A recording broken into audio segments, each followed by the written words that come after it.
The biting wind howled through the dense forest, a relentless force that bent the towering pines and scattered pine cones across the snow-covered ground. Flurries of snow cascaded down in swirling chaos, obscuring the landscape and transforming the Idaho wilderness into a whiteout. In this unforgiving tableau of nature's fury, a solitary figure trudged through knee-high snow, his breath puffing out in icy clouds that dissipated almost instantly in the frigid air. Cal, a recluse of 57 and a Vietnam veteran, had long ago exiled himself to these wilds, far from the world that had turned its back on him. His weathered face, lined with the stories of a hard life, was partially hidden beneath a thick beard frosted with ice crystals. Each step was a battle against the elements, his worn boots crunching through the fresh powder as he made his way back to the sanctuary of his cabin. The small structure stood at the edge of solitude, a testament to Cal's desire for isolation. It was a simple log cabin, its timbers darkened by years of exposure to the harsh mountain weather. A thin trail of smoke curled from the stone chimney, promising warmth within its walls. Cal had built this place with his own hands, a physical manifestation of his need to escape the memories that haunted him and the society that had failed to understand. As he neared his home, Cal's eyes, sharp despite the years and hardships, caught a flicker of movement against the white expanse. At first, he dismissed it as a trick of the storm, perhaps a branch bowing under the weight of snow or a hardy animal seeking shelter. But as he adjusted his scarf over his face and squinted into the blizzard, his world narrowed on a sight that gave him pause. Through the blur of white, something golden struggled against the crushing snowfall. Cal's first thought was that it might be a deer, its tawny coat a stark contrast to the monochrome world around it. But as he ventured closer, drawn by a curiosity he couldn't quite explain, the true nature of the creature became apparent. An emaciated golden retriever fought its way through the storm, each step a monumental effort. The dog's ribs protruded against its fur, a clear sign of prolonged hunger. Its gait was uneven, speaking of exhaustion or injury, and its collapse seemed imminent. The sight stirred something in Cal, a feeling he had long thought buried beneath years of self-imposed emotional isolation. Shaking his head in resignation, Cal muttered into the wind, "Not my problem." The words were harsh, a reflection of the calluses he'd built around his heart. He wasn't equipped to care for anyone or anything, not anymore. His life was a careful balance of solitude and survival, with no room for complications or dependence. Yet, as the dog sank into the snow, its dull eyes meeting his for the briefest moment, a pang of guilt seeded itself in Cal's hardened heart. Those eyes, filled with a mixture of fear and desperate hope, seemed to reach past his defenses. They reminded him of other eyes he'd seen long ago, in a jungle far from here, eyes that had looked to him for salvation. Still, he stood there, deliberating. Walking away was easier. Safer. It fit with the life he had chosen, the isolation he had cultivated. But the thought of abandoning the creature in the storm gnawed at him, a persistent itch in a place he couldn't quite reach. It went against something fundamental, a part of himself he had tried to bury but which stubbornly refused to die. Bending to his knees, Cal hesitated before pulling the strap of his old military duffel off his shoulder. The bag was as much a part of him as his own skin, carrying what meager supplies he needed and serving as a constant reminder of his past. With a grunt that was part exertion and part emotional release, he tossed it onto the snow near the dog. "Take what you want, boy," he muttered, his gruff voice barely audible over the howling wind. It was a gesture that was part defiance, part hope, defiance against his own ingrained isolation, and hope for what? He wasn't sure. Perhaps hope that in helping this creature, he might silence the voices of guilt and regret that sometimes whispered to him in the dead of night. As he turned away, retreating toward the promise of warmth in his cabin, Cal couldn't escape the hollow feeling growing in his chest. His boots crunched into the snow, each step taking him further from the dog but somehow not lessening the weight of his decision. The wind seemed to mock him, carrying hints of whimpers that might have been real or merely phantoms of his imagination. Reaching his cabin, Cal paused at the door, his hand on the rough-hewn handle. He looked back, but the swirling snow had already obscured his view of the dog.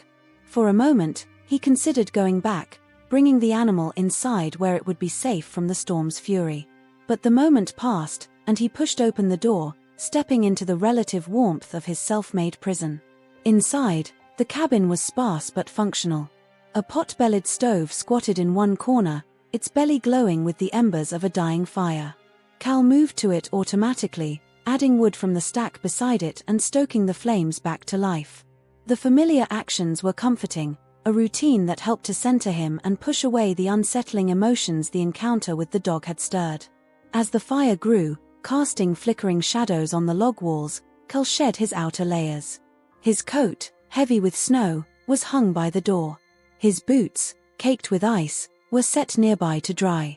In his socks, he padded to the small kitchenette, where he set about making a cup of strong coffee, the rich aroma filling the single room. But even as he went through these motions, his mind kept returning to the dog. He found himself glancing at the window, as if he might see the animal through the frost-covered glass.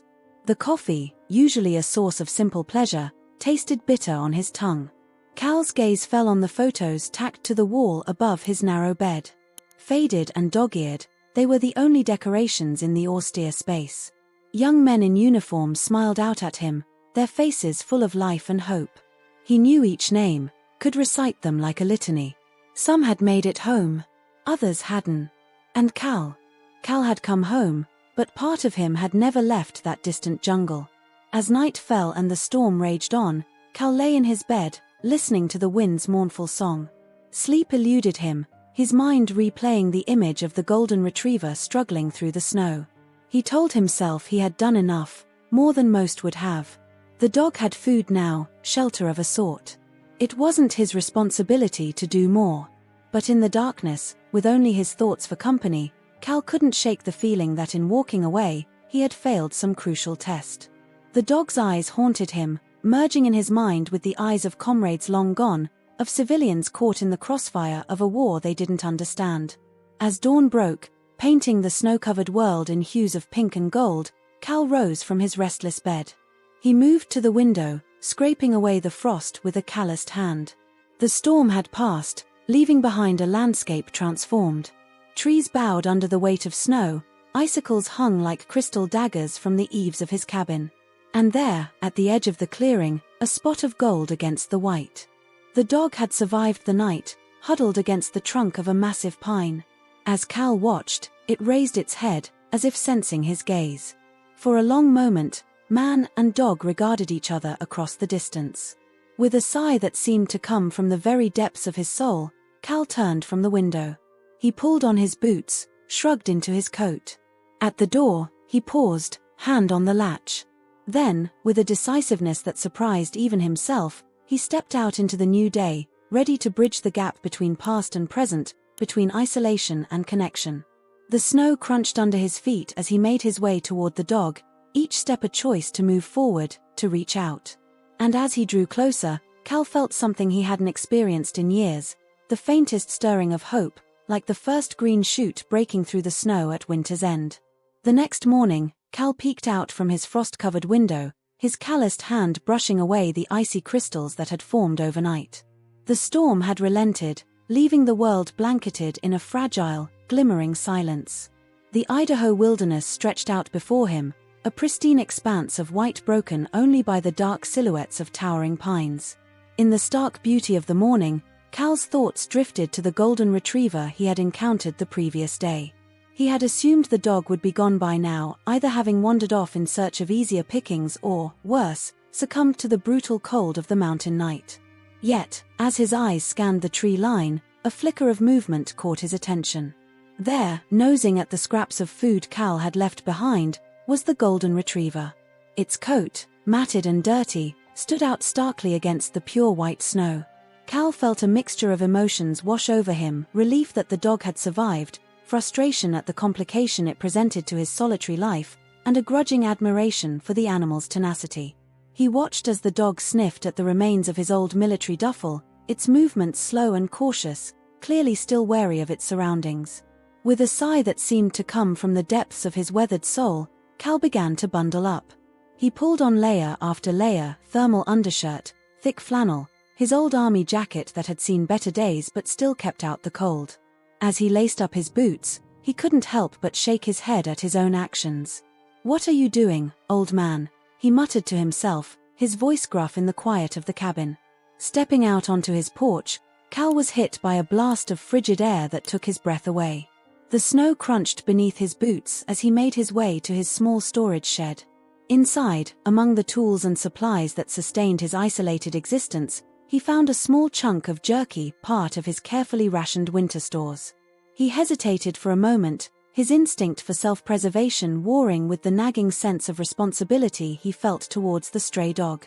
Finally, jerky in hand, Cal trudged through the knee-deep snow towards where he had last seen the retriever. As he approached, the dog's ears perked up, its body tensing. It didn't bolt, but neither did it come closer. Instead, it watched him with a mix of caution and desperation, its tail giving a feeble wag. Cal crouched down a few feet away, holding out the jerky in his gloved hand. He avoided direct eye contact, knowing from his time in the wilderness that it could be seen as a challenge. "I'm not your savior," he muttered under his breath, his words forming small clouds in the frigid air. "You shouldn't trust people like me." The dog inched forward, its nose twitching as it caught the scent of the food. Cal remained still, his arm outstretched, waiting. After what seemed like an eternity, the dog gingerly took the jerky from his hand, retreating a few steps to eat it. Cal watched, noticing how the animal's ribs protruded beneath its golden coat. "Been on your own for a while, huh?" he said softly, more to himself than to the dog. As the dog finished the meager meal, Cal slowly stood, brushing snow from his pants. He turned and walked back to his cabin, feeling the weight of the dog's gaze on his back. At the door, he paused and looked back. The retriever hadn't moved, its eyes fixed on him with an intensity that stirred something long dormant in Cal's chest. Over the next few days, this became their quiet routine. Cal would emerge from his cabin, a small offering of food in hand. He would sit nearby, sometimes reading passages from a tattered paperback he kept in his jacket pocket, other times simply tending to a small fire he built to ward off the chill. The dog, for its part, grew bolder with each visit, eating closer to where Cal sat, lingering longer after the food was gone. Cal found himself talking to the dog, his voice rusty from disuse. He spoke of inconsequential things, the weather, the state of his firewood supply, the rabbits he had seen tracks of near the creek. But as the days wore on, he found himself sharing more. He told the dog about his time in Vietnam, about the friends he had lost and the nightmares that still plagued him. The animal listened with what Cal could have sworn was understanding, its brown eyes fixed on him as he spoke. "You know," Cal said one afternoon, as the dog lay curled up near the dying embers of his fire, "I had a dog when I was a kid. A mutt named Buck. Dumbest animal you ever saw, but loyal to a fault." He chuckled, the sound foreign to his own ears. "He used to wait for me at the end of the driveway every day when I got home from school. Rain or shine, that dog was there." The retriever's ears twitched at the sound of Cal's laugh, its tail thumping softly against the snow. Cal regarded it thoughtfully. "I suppose you need a name, don't you? Can't keep calling you dog if you're going to stick around."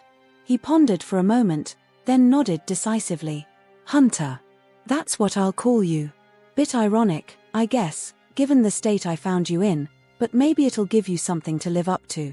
As the days stretched into weeks, Cal and Hunter settled into an unspoken companionship.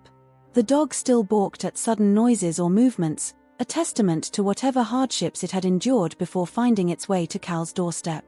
But it had begun to shadow Cal as he went about his daily chores, chopping firewood, checking his traplines, or preparing food in his small kitchenette. One particularly cold morning, as Cal split logs behind his cabin, he was startled by a sharp bark. Looking up, he saw Hunter standing at the edge of the clearing, hackles raised.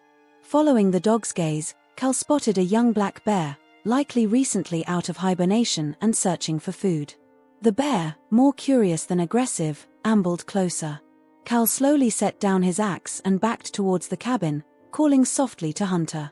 To his surprise, the dog held its ground, placing itself between Cal and the potential threat. The bear, perhaps deciding that the pair wasn't worth the trouble, eventually turned and lumbered back into the woods. As the adrenaline of the moment faded, Cal found himself sitting on his porch steps, Hunter pressed against his leg. He ran a hand through the dog's fur, noticing how it had begun to regain its luster. "Guess we make a pretty good team, huh boy," he murmured. That night, As the temperature plummeted and the wind howled around the eaves of the cabin, Cal made a decision. He spread an old blanket near the fireplace and called Hunter inside. The dog hesitated at the threshold, as if unsure of its welcome. "Come on," Cal encouraged, his voice gruff but kind. "It's too cold out there for man or beast." Slowly, Hunter entered the cabin, its nails clicking on the wooden floor. It circled the blanket 3 times before settling down, eyes fixed on Cal as if waiting for him to change his mind. Cal nodded, satisfied, and went about his evening routine. As he climbed into his own bed later, he glanced over at the sleeping form of Hunter, illuminated by the dying firelight. Their growing bond stirred a wellspring of memories that Cal had long thought buried. He remembered the camaraderie he had shared with his fellow soldiers, the bonds forged in the crucible of war. He thought of the family he had left behind, the relationships he had allowed to wither in his self-imposed exile. Late one night, as the fire crackled in the hearth, Hunter lay curled on his blanket near Cal's feet, his head resting on a paw. Cal stared at the flickering flames, a whiskey bottle clutched loosely in his hand. The dog twitched in its sleep, whimpering softly. Cal's chest tightened as he watched, his mind involuntarily shifting back to nights he'd spent awake in jungles half a world away. The cries of wounded soldiers echoed in his ears, blending with Hunter's sounds. Shaking his head, Cal swore under his breath, his hand trembling as he set the bottle on the table. "Damn it, boy," he murmured, his voice cracking. "I didn't bring you here to remind me." But that wasn't entirely true, was it? He had brought Hunter here, or allowed him to stay, at least, because he couldn't stand the thought of another life being lost on his watch. The dog's quiet resilience was a mirror to Cal's own existence, a testament to survival despite the scars. As the fire reduced to embers, Cal whispered into the stillness, "Guess we're both a little broken, huh?" Hunter, as if sensing Cal's distress, raised his head and padded over to where Cal sat. The dog rested its muzzle on Cal's knee, looking up at him with eyes that seemed to hold a world of understanding. Cal's hand found its way to Hunter's head, stroking the soft fur behind his ears. In that moment, surrounded by the quiet of the Idaho night, Cal felt a shift within himself. The walls he had built around his heart, meant to keep out pain but which had also barred all other emotions, began to crumble. As dawn broke, painting the snow-covered landscape in hues of pink and gold, Cal and Hunter stood together on the porch of the cabin. The world stretched out before them, vast and beautiful and full of possibilities. Cal took a deep breath, the crisp mountain air filling his lungs, and for the first time in years, he felt truly alive. "What do you say, Hunter?" he asked, glancing down at the dog by his side. "Ready to face another day?" Hunter's tail wagged in response, his eyes bright and alert. Together, man and dog stepped off the porch and into the new day, each step taking them further from isolation and closer to healing. As the weeks stretched into months, the harsh Idaho winter began to loosen its grip on the land. The deep snowdrifts that had isolated Cal's cabin slowly receded, revealing patches of brown earth and the first tentative shoots of spring growth. With the changing of the seasons came a subtle shift in the rhythm of life for Cal and Hunter. Their days fell into a comfortable routine. Each morning, they would venture out together, Cal with his old rifle slung over his shoulder and Hunter trotting faithfully by his side. They would check Cal's traplines, reset snares, and sometimes just wander the awakening forest, Hunter's nose constantly twitching as he explored the new scents of spring. On one such morning, as they crested a small hill overlooking a narrow valley, Cal paused to catch his breath. The view before him was breathtaking. The valley floor was carpeted in a sea of wildflowers, their vibrant colors a stark contrast to the months of unrelenting white. Hunter sat beside him, panting slightly, his golden coat gleaming in the early morning sunlight. "You know, boy," Cal said, his voice gruff but tinged with a warmth that had been absent for years, "I'd almost forgotten how beautiful this place can be." Hunter looked up at him, tail wagging, as if in agreement. Cal chuckled, a sound that was becoming less foreign to his own ears. "Yeah, I guess you're right. Maybe I just needed a reminder." As they made their way back to the cabin, Cal's mind wandered to thoughts of his past. It had been years since he'd allowed himself to truly remember, to confront the memories that had driven him to this self-imposed exile. But now, with Hunter's steady presence beside him, He found the weight of those memories a little easier to bear. That evening, as they sat on the porch watching the sun dip below the tree line, Cal began to speak. His voice was low, almost a whisper, as if he was afraid that speaking too loudly might conjure the very ghosts he was trying to exorcise. "I was just a kid when I went to Vietnam," he began, his eyes fixed on the horizon. Hunter, sensing the shift in Cal's mood, rested his head on Cal's knee. "Barely 18, thought I was invincible. We all did." He paused, taking a deep breath. "God, we were so wrong." Cal's words painted a vivid picture of a world far removed from the peaceful Idaho wilderness. He spoke of the suffocating heat of the jungle, the constant fear that gnawed at their guts, the bonds forged between men who knew that each day could be their last. And he spoke of the losses, friends who never made it home, their names etched forever in his memory and on a black wall in Washington, D.C. "There was this one kid," Cal continued, his voice thick with emotion. "Jimmy Hawkins. Fresh-faced farm boy from Iowa. Reminded me of my little brother." He swallowed hard, his hand absently stroking Hunter's fur. "We were on patrol, standard stuff. But then all hell broke loose. Gunfire everywhere, couldn't tell where it was coming from. I saw Jimmy go down, took a hit to the leg." Cal's eyes were distant now, seeing not the serene forest before him but a chaotic jungle from decades past. "I tried to reach him, but the fire was too heavy. Had to pull back. Last thing I saw was Jimmy, reaching out for help. His eyes." Cal's voice cracked. "I'll never forget those eyes." Hunter whined softly, pressing closer to Cal as if trying to anchor him to the present. Cal blinked, coming back to himself. He looked down at the dog, a sad smile tugging at the corners of his mouth. "Yeah, I know. It was a long time ago. But sometimes, boy, it feels like yesterday." The next morning dawned clear and crisp. Cal woke early, his sleep having been punctuated by nightmares he hadn't experienced in years. He found Hunter already awake, watching him with concerned brown eyes. "I'm all right, boy," Cal murmured, running a hand over his face. "Just old ghosts." As they went about their day, Cal found himself more talkative than usual, sharing snippets of his past with Hunter.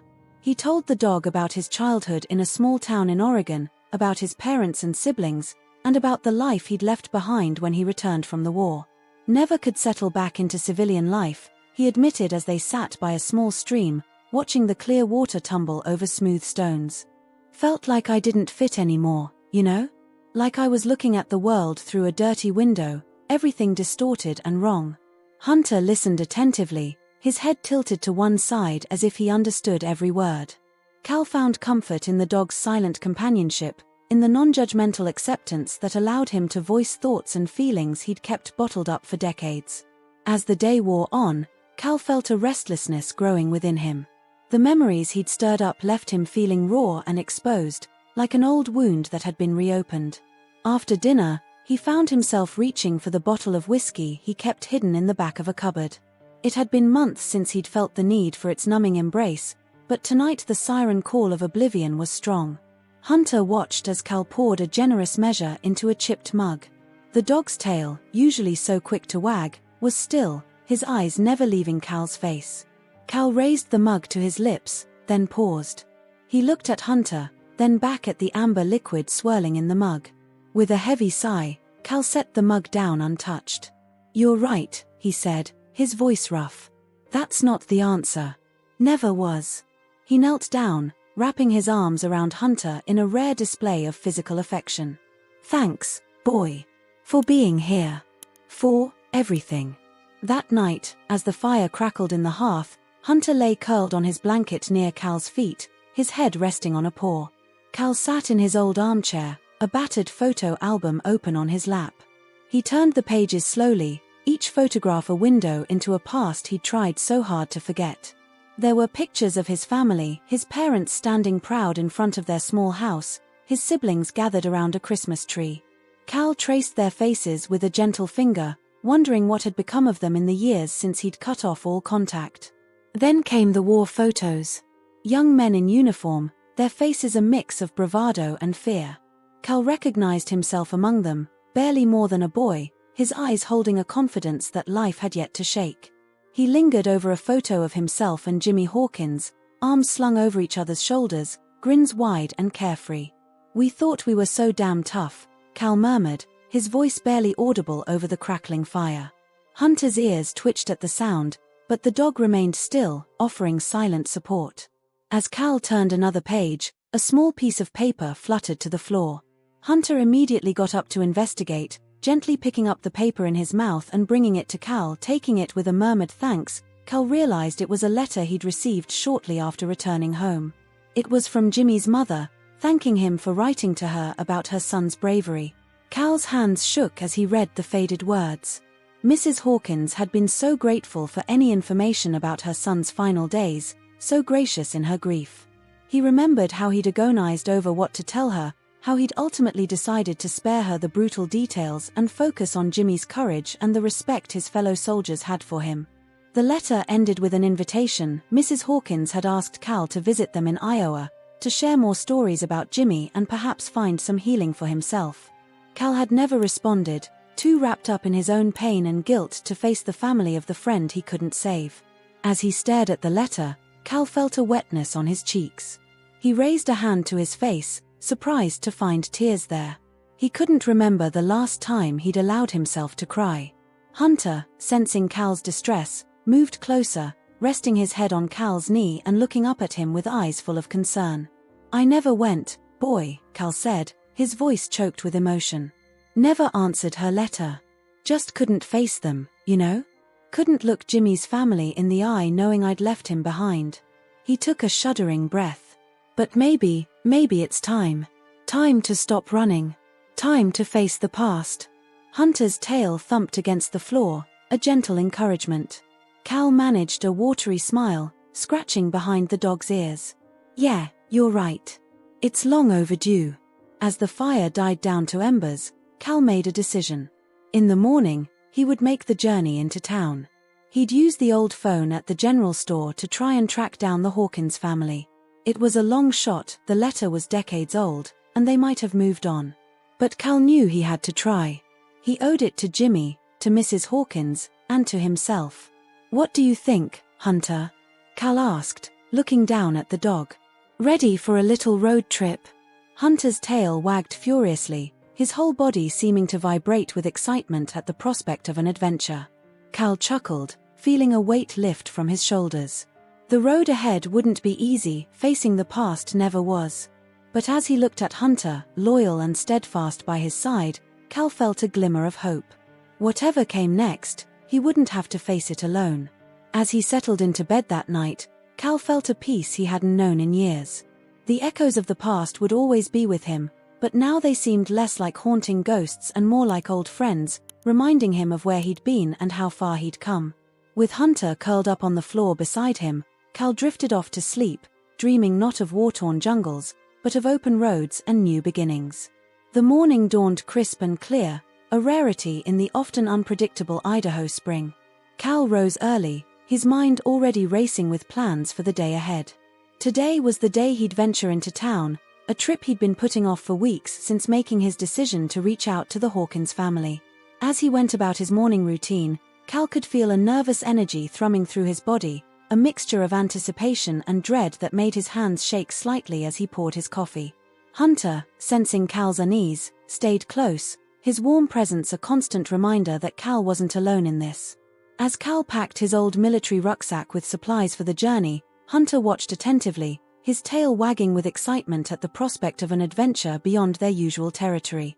"All right, boy," Cal said, his voice gruff but tinged with affection, "let's get this show on the road." He shouldered his pack and headed for the door, Hunter trotting happily at his heels. The trek to town was a good 3 hours on foot, the narrow trail winding through dense forest and rocky outcroppings. Cal had made the journey countless times over the years, but never with such a sense of purpose or with a companion. Hunter seemed to revel in the new sights and smells, darting ahead to investigate interesting scents before circling back to Cal's side. As they walked, Cal found himself talking to Hunter, voicing the doubts and fears that had been swirling in his mind. "What if they've moved on, boy? What if they don't want to hear from me after all these years?" Hunter would look up at him with those soulful brown eyes, as if to say, "It'll be all right, Cal. We're in this together. They were about halfway to town when Hunter suddenly stopped, his body going rigid. A low growl rumbled in his chest, a sound Cal had never heard from the usually gentle dog. Confused, Cal followed Hunter's gaze toward the woods. In the distance, the faint cries of a child carried through the crisp air. What the? Cal's brow furrowed as he grabbed his rifle, slinging it over his shoulder. He didn't question Hunter's instincts. He had learned over time to trust the dog's acute sense of danger. Together, they trudged toward the source of the sound, the undergrowth crackling beneath their feet. Cal's heart pounded, a mix of adrenaline and apprehension coursing through his veins. The cries grew louder, accompanied by the faint but distinct calling of a woman's voice. As they pushed through a dense thicket, they emerged into a small clearing. There, huddled against a fallen tree, was a young boy, no older than 8. His clothes were soaked and muddy, his face red and tear-streaked. A short distance away, a panicked woman, presumably his mother, struggled to navigate the uneven terrain, calling out his name. Without hesitation, Cal shrugged off his coat and wrapped it around the shivering boy. "It's okay, son," he said, his voice gentler than he could remember it being in years. "We've got you now. You're safe." The boy clung to him with trembling arms, burying his face in Cal's chest. As the mother frantically approached, Cal stood, lifting the boy easily in his arms. "He's all right, he assured her, his voice gruff but kind. "But we'd better get him warm fast." The woman, tears of relief streaming down her face, nodded gratefully. "Thank you," she breathed, reaching out to touch her son's face as if to assure herself he was really there. "We were just out for a hike, and Tommy wandered off. I've been searching for hours." Cal nodded understanding. "These woods can be tricky if you don't know them well. Let's get you both back to the trail." As they made their way back, Hunter stayed close, his gaze sweeping the perimeter with an almost soldier-like vigilance. The boy, Tommy, reached out a small hand to touch the dog's fur, a hint of a smile breaking through his tear-stained face. "This is Hunter," Cal said, noticing the interaction. "He's the one who heard you and led us to you." Tommy's eyes widened with wonder. "He's a hero," the boy whispered, and Cal felt a surge of pride for his loyal companion. Once they reached the main trail, Cal helped the mother, Sarah, get her bearings. He gave them detailed directions back to the trailhead where their car was parked, along with some of his supplies, an extra jacket for Tommy, some water, and a few energy bars. As they prepared to part ways, Sarah turned to Cal, her eyes shining with gratitude. "I don't know how to thank you," she said.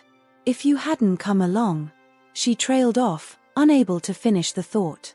Cal shook his head, uncomfortable with the praise. "Just glad we could help," he muttered. Then, surprising himself, he added, "If you're ever up this way again, maybe stick to the marked trails. Or, well, I could show you some of the safer routes for hiking with kids." Sarah smiled warmly.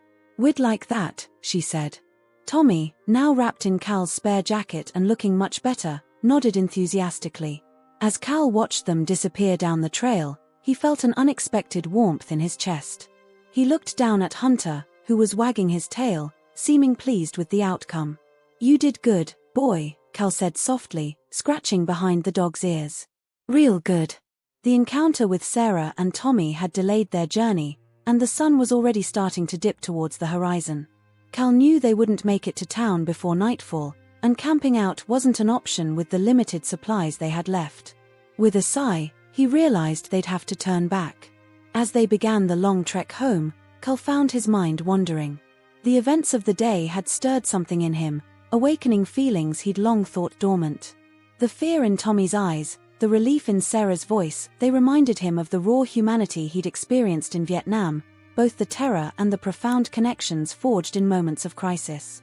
But this time, instead of driving him further into isolation, the experience had done something different. It had reminded him of the good he was capable of, the positive impact he could have on others. For the first time in years, Cal felt a sense of purpose beyond mere survival. As they crested the final hill before their cabin came into view, the last rays of sunlight painting the sky in brilliant oranges and pinks, Cal made a decision. He would make the trip to town tomorrow, no matter what. The encounter with Sarah and Tommy had only reinforced his resolve to reconnect with the Hawkins family, to face his past and perhaps find some measure of peace. That night, as Cal sat on the porch, Hunter curled up at his feet, he looked out at the darkening forest with new eyes. The wilderness that had been his refuge, his self-imposed exile, now seemed to hold the promise of something more. It was still his home, but maybe, just maybe, it could be a place of new beginnings rather than an end point. "What do you think, Hunter?" Cal mused aloud, glancing down at his faithful companion. "Ready for some changes around here?" Hunter lifted his head, those intelligent brown eyes meeting Cal's gaze. His tail thumped against the wooden planks of the porch, a steady, reassuring rhythm. Cal chuckled, reaching down to ruffle the dog's fur. "Yeah, I thought so. We're in this together, right boy?" As if in answer, Hunter stood up, stretching languidly before padding over to the porch steps. He looked back at Cal expectantly, as if to say, "Well, are you coming?" Cal felt a smile tugging at the corners of his mouth, a sensation that was becoming more familiar with each passing day. All right," he said, hauling himself to his feet. "One last walk before bed. Lead the way, partner."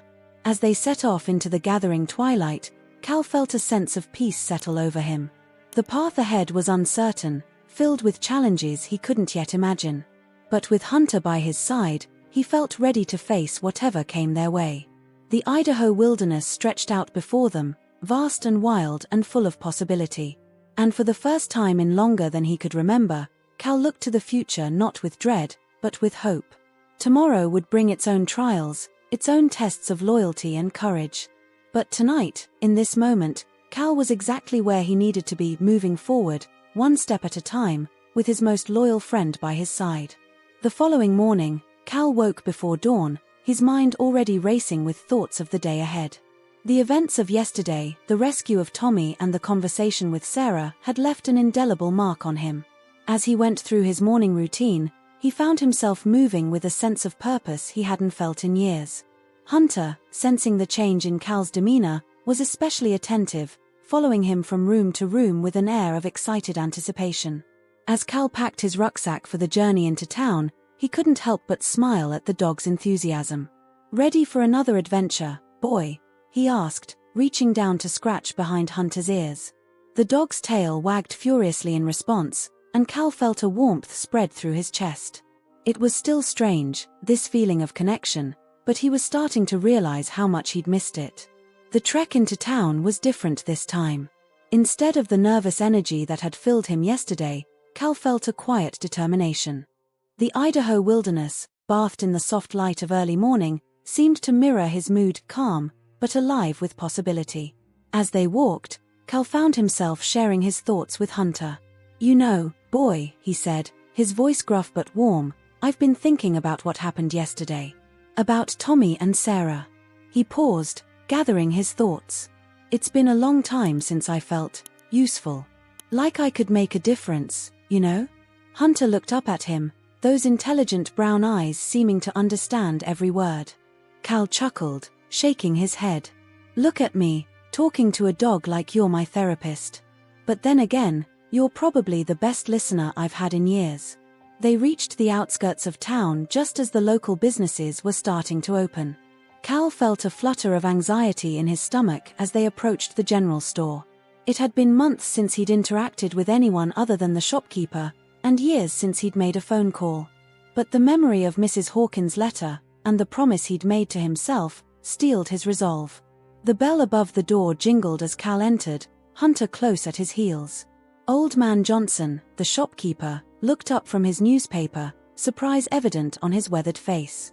"Well, I'll be," Johnson said, a smile crinkling the corners of his eyes. "Cal Williams, twice in 1 month. To what do we owe the pleasure?" Cal cleared his throat, suddenly feeling out of place in the warm, cluttered store.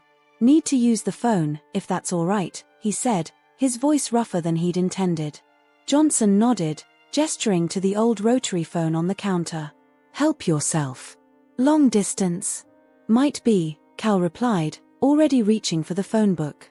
His hands shook slightly as he flipped through the pages, searching for the Hawkins name in the Iowa listings. It took several tries and a couple of operator-assisted calls, but finally, Cal heard a familiar voice on the other end of the line. "Hello." Cal's throat tightened, memories flooding back at the sound of Mrs. Hawkins' voice. "Mrs. Hawkins," he managed. This is Cal Williams. "I served with your son, Jimmy." There was a moment of silence, and Cal feared she might hang up. But then her voice came back, filled with a mix of surprise and warmth. "Cal. Oh my, it's been so long. How are you, dear?" The conversation that followed was one of the hardest and most rewarding of Cal's life. He apologized for not reaching out sooner, explained about his struggles after returning home. Mrs. Hawkins listened patiently, her voice full of understanding. "Jimmy always spoke so highly of you in his letters," she said, and Cal felt his eyes stinging with unshed tears. "He said you were the bravest man he knew." Cal swallowed hard. He was the brave one. I'm sorry I couldn't save him." "Oh, Cal," Mrs. Hawkins said softly. "You carry too much on your shoulders. Jimmy knew the risks. He was proud to serve with you." They talked for nearly an hour, sharing memories of Jimmy and catching up on the years that had passed. By the end of the call, Cal had promised to visit Iowa in the coming months. As he hung up the phone, he felt as if a great weight had been lifted from his chest. Johnson, who had been pretending not to listen, smiled at Cal. "Sounded like an important call," he said, not unkindly. Cal nodded, surprising himself by returning the smile. "It was," he said. "Long overdue." As they left the store, Cal felt a renewed sense of purpose. The call with Mrs. Hawkins had been a first step, but he realized there was more he needed to do. Their next stop was the local Veterans Center, a place Cal had studiously avoided since moving to the area. As they approached the modest building, Hunter pressed close to Cal's side, offering silent support. Inside, Cal was greeted by a young woman with a kind smile. "Welcome to the Pinewood Veterans Center," she said. "I'm Lisa. How can I help you today?" Cal hesitated, suddenly unsure.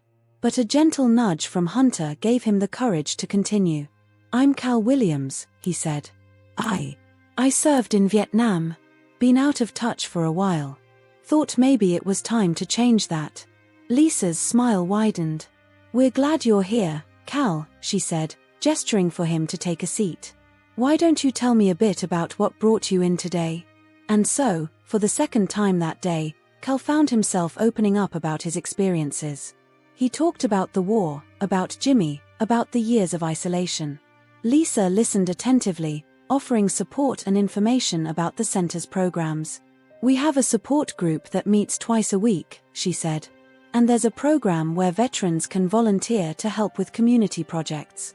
A lot of the guys find it really rewarding." Cal nodded, feeling a glimmer of interest. "Might be good," he said. "To be around people who understand." As they left the center with a handful of pamphlets and a tentative appointment for next week's support group meeting, Cal felt a mix of exhaustion and exhilaration. It had been an emotionally draining day, but also a profoundly important one. On the walk back to the cabin, Cal's mind was full of new possibilities. He thought about Mrs. Hawkins and the promised visit to Iowa. He thought about the veterans group and the idea of giving back to the community.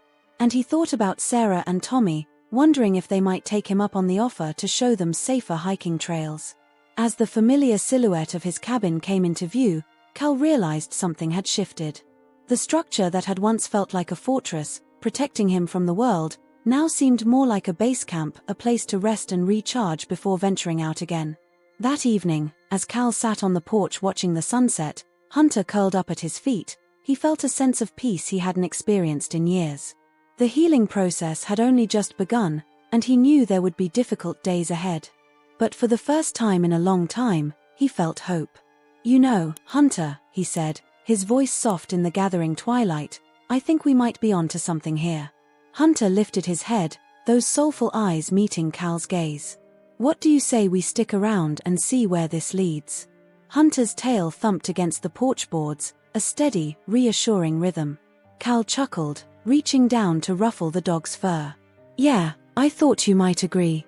As the last light faded from the sky, Cal stood, stretching his tired muscles. "Come on, boy," he said. Let's get some rest. We've got a big day tomorrow. Together, man and dog headed inside, leaving the porch light on, a beacon in the darkness, a symbol of welcome where once there had been only isolation. The night was full of promise, and for Cal Williams, veteran and survivor, the healing had truly begun. As the weeks passed, the harsh Idaho winter began to loosen its grip on the land. The deep snowdrifts that had isolated Cal's cabin gradually receded, revealing patches of brown earth and the first tentative shoots of spring growth. The changing of the seasons seemed to mirror the transformation taking place in Cal's life, as he slowly but surely emerged from his self-imposed isolation.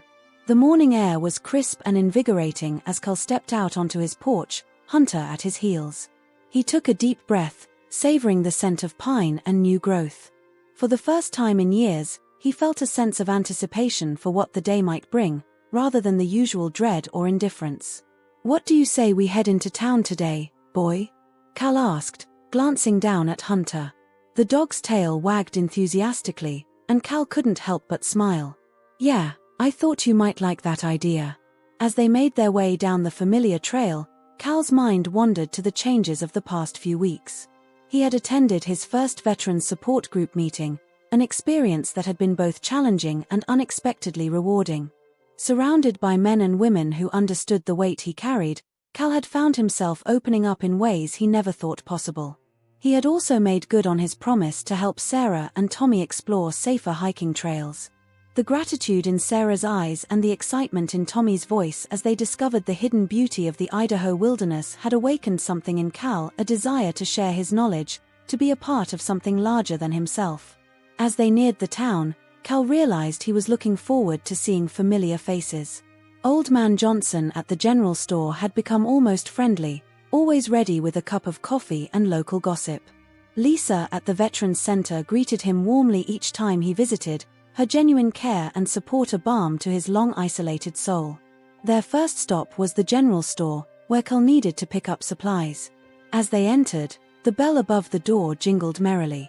"Well, if it isn't Cal and Hunter," Johnson called out from behind the counter. "You're becoming quite the social butterflies these days." Cal felt a slight flush creep up his neck, still not entirely comfortable with the attention. But he managed a small smile as he replied, "Just picking up some essentials, Johnson. How's business?" As Johnson rang up Cal's purchases, he leaned in conspiratorially. "Say, Cal, I heard from Bill down at the hardware store that they're looking for some help. Part-time work, mostly stocking shelves and helping customers. Might be something to consider if you're looking to keep busy." Cal was taken aback. The thought of working in town, interacting with people on a daily basis, would have terrified him just a few months ago. But now, he found himself considering the possibility. "I'll think about it," he said, surprising himself with his own openness to the idea. Their next stop was the Veterans Center, where Cal had promised to help with a new community garden project. As they approached the building, he saw Lisa waiting outside, her face lighting up as she spotted them. "Cal, Hunter, I'm so glad you made it," she said, her enthusiasm infectious. "We've got a great group today, and we could really use your expertise on which plants will do well in our climate." As they worked side by side with other veterans, tilling the soil and planting seeds, Cal felt a sense of camaraderie he hadn't experienced since his days in the service. The simple act of creating something, of nurturing new life, seemed to soothe something deep within him. During a break, Cal found himself in conversation with Mike, another Vietnam vet who had been coming to the center for years. "You know," Mike said, wiping sweat from his brow, "I never thought I'd say this, but working on projects like this, it helps. Gives you a purpose, you know?" Cal nodded, understanding exactly what Mike meant. "Yeah, I'm starting to see that," he replied softly. As the day wore on, Cal found himself making plans for the future, real, concrete plans that went beyond mere survival. He agreed to help with the community garden on a regular basis, signed up for a wilderness first aid course so he could better assist hikers like Sarah and Tommy, and even tentatively accepted Johnson's suggestion to talk to Bill about the part-time job at the hardware store. On their way back to the cabin, Cal and Hunter took a detour to their favorite overlook. The view of the valley below, awash in the golden light of late afternoon, was breathtaking. Cal sat on a fallen log, Hunter settling at his feet, and took in the beauty before him. "You know, Hunter," he said, his voice thoughtful, "I've been thinking about what's next for us." The dog's ears perked up, his brown eyes fixed attentively on Cal's face. "This place, these mountains, they saved me in a way. Gave me a place to heal when I didn't even know I needed it. But maybe it's time we started giving back a little." Cal's mind wandered to the idea that had been forming over the past few weeks. He thought about the skills he'd honed during his years in the wilderness, the knowledge he'd accumulated about survival and self-reliance. He thought about Sarah and Tommy, about the other hikers who sometimes got lost in these woods, about fellow veterans struggling to find their place in the world. What if we turned the cabin into something more? He mused aloud. A kind of retreat, I guess. A place where people could come to learn, to heal. Veterans, sure, but maybe others too. People who need to find their way, like we did. Hunter wagged his tail, as if in agreement. Cal chuckled, reaching down to scratch behind the dog's ears. "Yeah, I think you're right. It's a big change, but maybe that's what we need." As they made their way back to the cabin, Cal's mind was full of possibilities. He thought about the modifications they'd need to make to the cabin to accommodate guests, about the programs they could offer. He imagined teaching wilderness survival skills, leading meditation hikes, maybe even incorporating therapy animals, inspired by the profound impact Hunter had had on his own healing journey. The familiar silhouette of the cabin came into view just as the sun was setting, painting the sky in brilliant hues of orange and pink. But instead of the usual sense of relief at returning to his sanctuary, Cal felt a new emotion, excitement for what the future might hold. That evening, as Cal sat on the porch with Hunter at his feet, he pulled out a notebook and began to sketch out plans for their new venture. He wrote down ideas for programs, made lists of necessary renovations, and even started drafting a mission statement. As the stars began to twinkle in the clear Idaho sky, Cal felt a sense of peace and purpose he hadn't experienced in decades. The path ahead would not be easy. He knew there would be challenges, setbacks, and moments of doubt. But for the first time in a long time, he felt ready to face whatever came his way. "Well, Hunter," he said, his voice soft in the gathering darkness, "looks like we're in for quite an adventure." Hunter lifted his head, tail thumping against the porch boards in a steady, reassuring rhythm. Cal smiled, reaching down to ruffle the dog's fur. "Yeah, I know. We'll face it together, just like always." As he stood to head inside, Cal took one last look at the wilderness stretching out before him. The Idaho mountains that had once been his refuge now represented something new: opportunity, growth, and the chance to make a real difference in the world.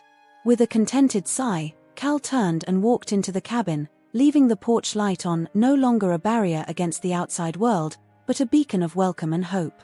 Hunter followed close behind, a constant reminder of the loyal companionship that had set this journey in motion. As they settled in for the night, Cal felt a sense of anticipation for the days to come. The future stretched out before them, full of promise and new beginnings. For Cal Williams, veteran and survivor, a new chapter was just beginning, one of healing, purpose, and the profound joy of helping others find their way, just as he had. The Idaho wilderness had once been his escape. Now, it would become his and others' salvation. And as Cal drifted off to sleep, Hunter curled up beside him. He knew that whatever challenges lay ahead, they would face them together, two survivors, forever changed by the healing power of companionship and the rugged beauty of the natural world.